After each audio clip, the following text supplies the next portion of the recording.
Hey everyone, David C. Anderson here coming at you from the Knife Center, and we made it back safely from Blade Show. We had a great time seeing all the new knives. We hope you got to check out all of our cool Blade Show footage. But in the meantime, if you just want to watch one thing, these are, in my opinion at least, the 10 best things I saw at Blade Show 2024.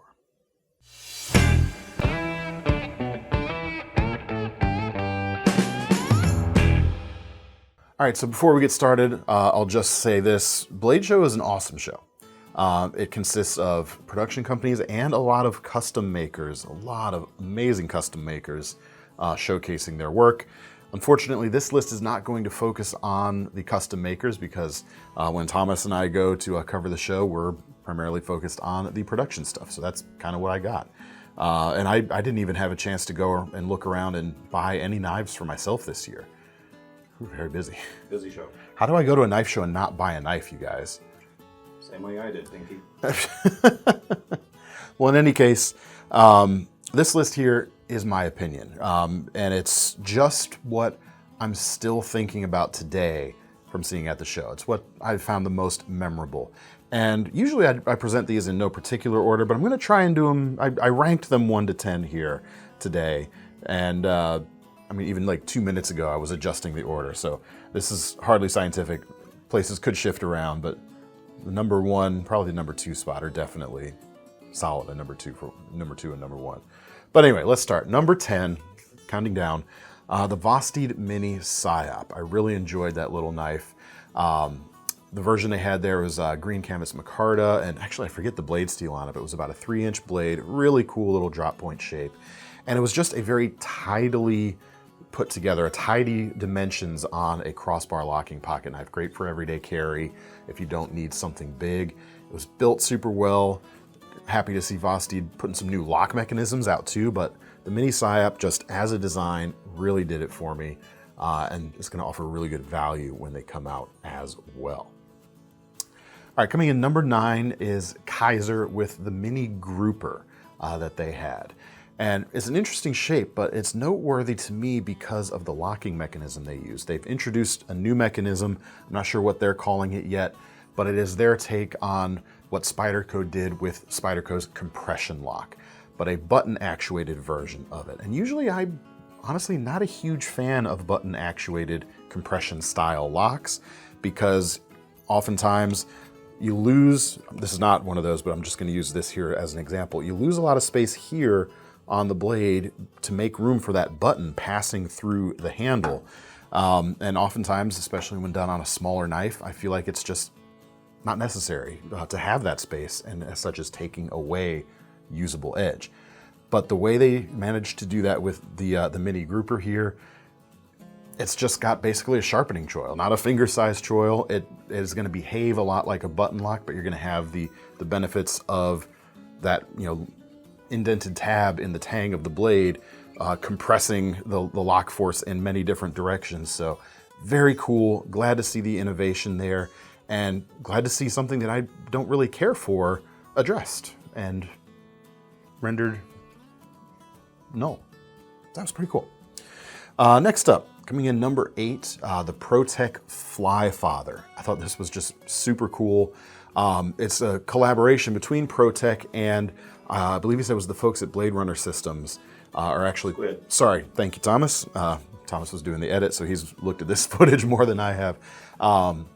So yeah, Squid Industries building these out for Dave at ProTech, and it was just awesome. It is the Godfather, just in butterfly or balisong format. Like, it's almost 1-to-1 in size and dimensions to the automatic Godfather knife. It was super cool. It flipped really nicely. And does anything need to justify being on a list like this other than just being super cool? Yeah. So I'm going to leave it at that.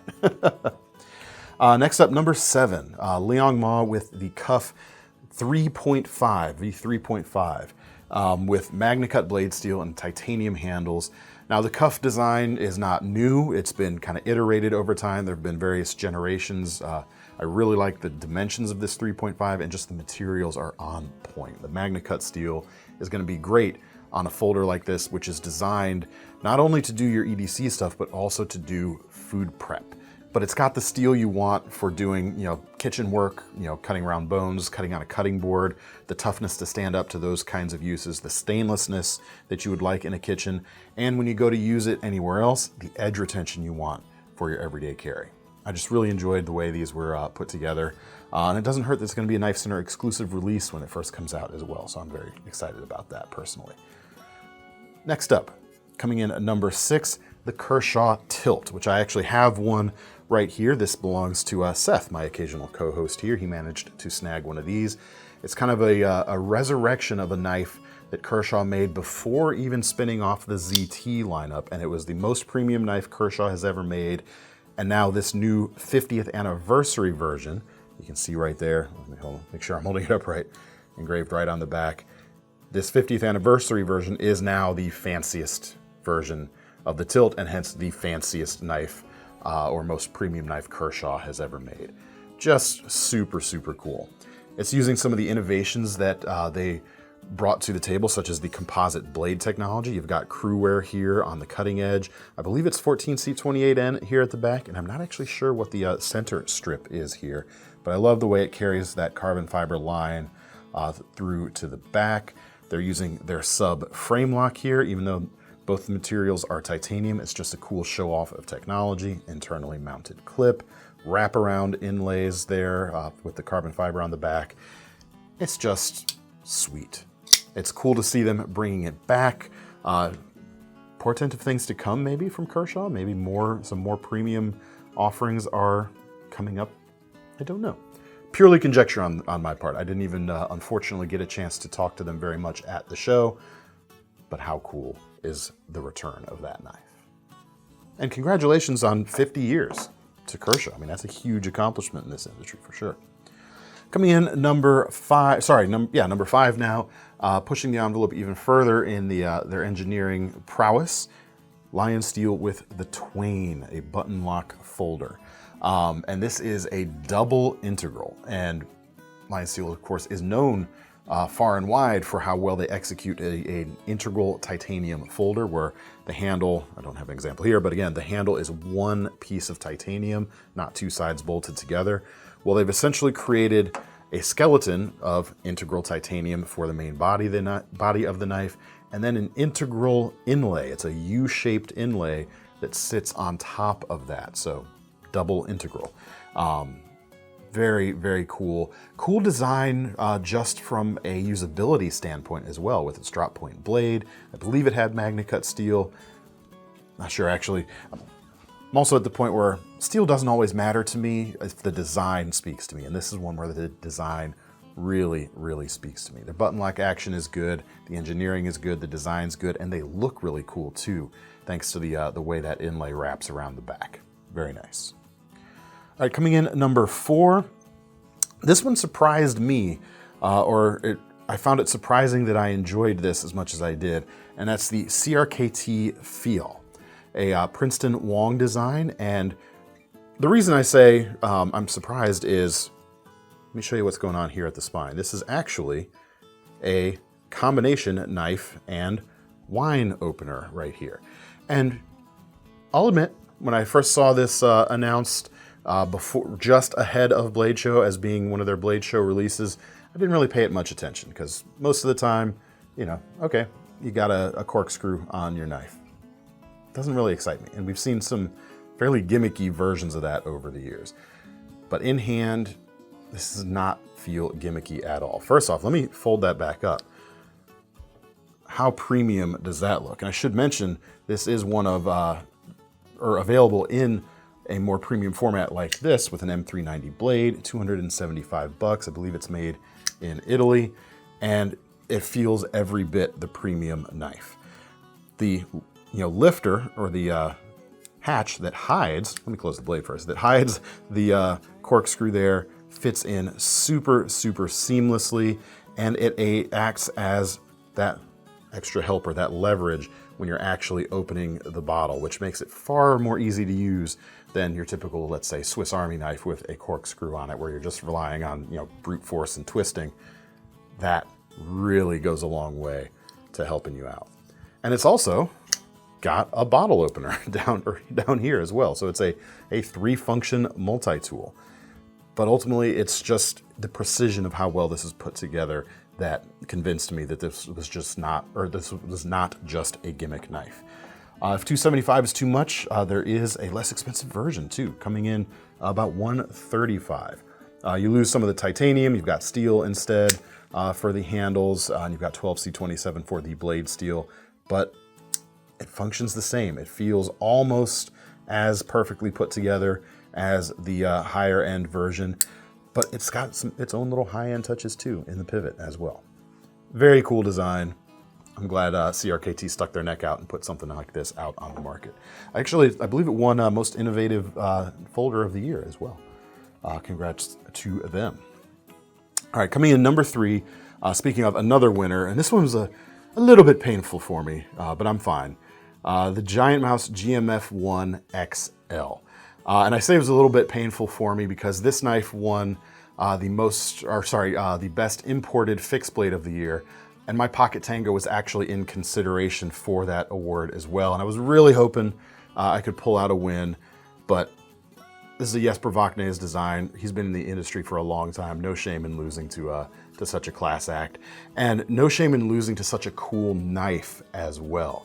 When I got a chance to actually put my hands on this, the standard GMF1 is a skeletonized knife, and I always thought it was fine.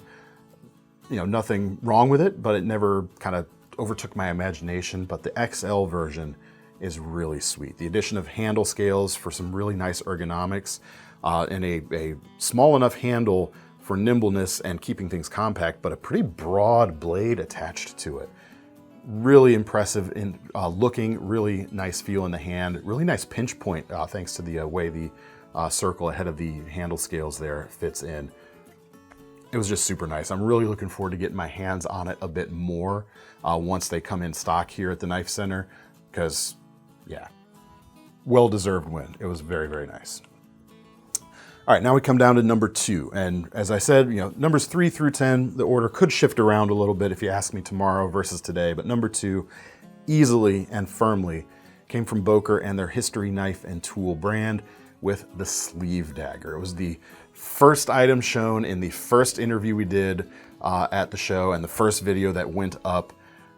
How cool was that thing? Triple-edged, so it's not exactly something that's going to be practical for most people. It's designed to be pretty much, you know, with handle and blade all constructed in an integral fashion to be just about as long as an average forearm and be able to be carried that way.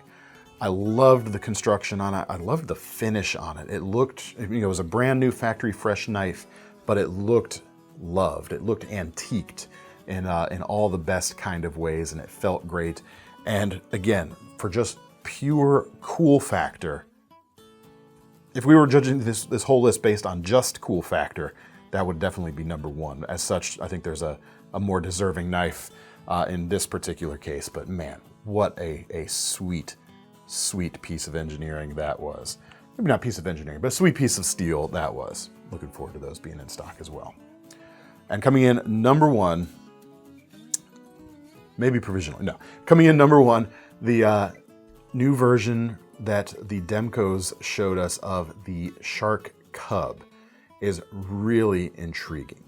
Let me show you the existing version right now. We've got G10 or aluminum handles are available, 20 CV blades, the Shark Lock, reversible clip, nice little EDC shape, about a 3-inch blade. Very cool knife, but these are knocking it on about a $200 price point. So they're working on a less expensive version. Still Taiwan made, with an AUS 10 blade steel and an injection molded handle that's a little bit thicker than the slim carrying handles on these knives currently, and contoured along with it. They felt awesome in the hand, and they're shooting for a $50 price point with this knife. That's not a final confirmed price. They're still working on it, but they told us they're trying to hit a $50 price point for a shark locking Taiwan-made Demko with AUS 10 steel. If they manage to hit that, talk about a home run. Even at, you know, 65 to 75 bucks, it would be worthy and a very cool knife. gauntlet's thrown down, Demkos. You guys put the number out there, not us. So that $50 price point is going to be in people's heads. See, I hope they can make it because it's a cool knife. It's a very EDC-friendly design. I think if you're looking at the full-size knife, the AD20 that they make is an awesome blade. The AD20.5 is that same shape, just scaled down. The Shark Cub, however, feels better at this smaller size point, I think, than the 20.5 does. It just feels more natural at this size. Bring it on, fellas. Awesome knife, awesome declaration of intent with what you're trying to, where you're trying to position it on the market. Kudos. Absolutely deserving of the #1 spot, at least in my opinion. What's yours? I know folks out there, if you went to the show, what did you like seeing? If you're just following along with our videos, which we'll make sure to leave a link to the playlist somewhere, either up here or down there, or all places. Somewhere.